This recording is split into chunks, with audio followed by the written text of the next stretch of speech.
कुलकर्णी, मुरलीधर मोहोळ, हर्षवर्धन पाटील, सर्वच व्यासपीठावर उपस्थित असलेले सर्व मान्यवर आणि माझ्या समोर उपस्थित असलेल्या बांधवांनो आणि भगिनींनो, ही निवडणूक जेवढी स्थानिक प्रश्नावर आहे तेवढीच ही निवडणूक जी आहे ती मोठमोठ्या प्रश्नांवरती, म्हणजे आपल्याला पाण्याचा प्रश्न, शेतकऱ्यांच्या मालाला भाव मिळाला पाहिजे, अवकाळी पाऊस बऱ्याच ठिकाणी चाललेला आहे. काल पुणे जिल्ह्यामध्ये सुद्धा काही ठिकाणी पाऊस पडला. परंतु या सरकारचं वैशिष्ट्य असं की ज्यांच्यावर संकट येतं त्या प्रत्येकाला त्या संकटामध्ये मदत करण्यासाठी धावून जाणारं हे सरकार आहे. माननीय मुख्यमंत्री एकनाथजी शिंदे यांच्या नेतृत्वाखाली आणि माननीय देवेंद्रजी फडणवीस आणि अजितदादा पवार यांच्या नेतृत्वाखालच्या सरकारने अनेक ऐतिहासिक निर्णय घेतलेले आहेत.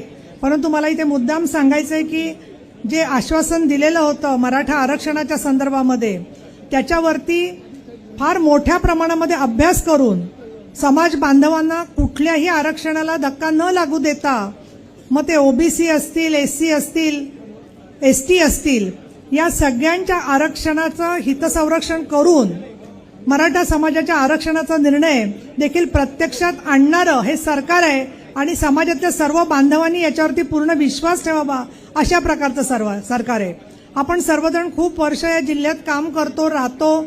अनेक जण नवीन मतदार आलेले आहेत आणि म्हणून मला मुद्दामून एक सांगायचं आहे की मोदी साहेबांचं जे वचन आहे, आश्वासन असतं, ते प्रत्यक्षात ते आणून दाखवतात, हे त्यांचं वैशिष्ट्य आहे. अनेक प्रकल्प पूर्वीच्या काळात उभे राहायचे, परंतु त्याची अंमलबजावणी मात्र झालेली दिसत नव्हती.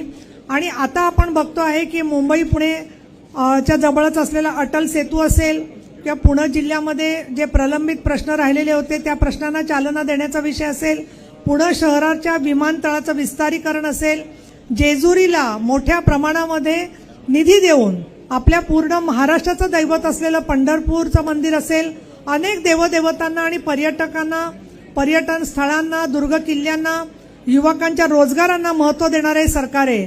म्हणून केंद्रामध्ये परत एकदा नरेंद्रजी मोदी साहेब, अमितजी शहा आणि राज्यामध्ये एकनाथजी शिंदे, देवेंद्र फडणवीस आणि अजितदादा पवार यांच्या नेतृत्वाखालचं सरकार परत यावं यासाठीची निवडणूक आहे.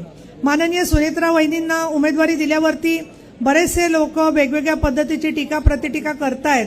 परंतु आपल्या राजकारणामध्ये, समाजकारणामध्ये कोणत्याही पुरुषाचा जेव्हा सत्कार होतो त्याला नेहमी म्हणण्याची पद्धत आहे की एक पुरुष जेव्हा नेता यशस्वी होतो त्यावेळेला त्यांच्या पाठीमागे एक महिला असते.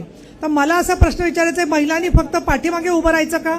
अजितदादा पवार यांनी एक चांगला आदर्श घालून दिलेला आहे की त्यांच्या मतदारसंघामध्ये ज्या सुनेत्रा वहिनी गेले 25-30 वर्ष स्वतःचं काम करत होत्या, निवडणुकीचं काम सांभाळत होत्या, त्यांना त्यांनी लोकप्रतिनिधित्व म्हणून दिल्लीमध्ये जाण्याची संधी दिलेली आहे.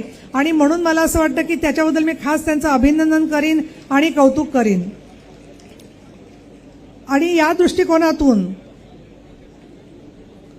मला आता असं वाटतं, मला एक घोषणा द्यावीशी वाटते.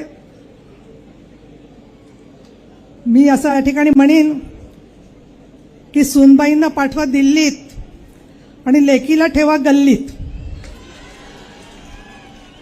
एवढेच 2 शब्द बोलून मी आपल्याला प्रचंड बहुमताने विजयी सभेसाठी भेटायचं आहे अशा प्रकारची अपेक्षा व्यक्त करते. धन्यवाद. जय महाराष्ट्र.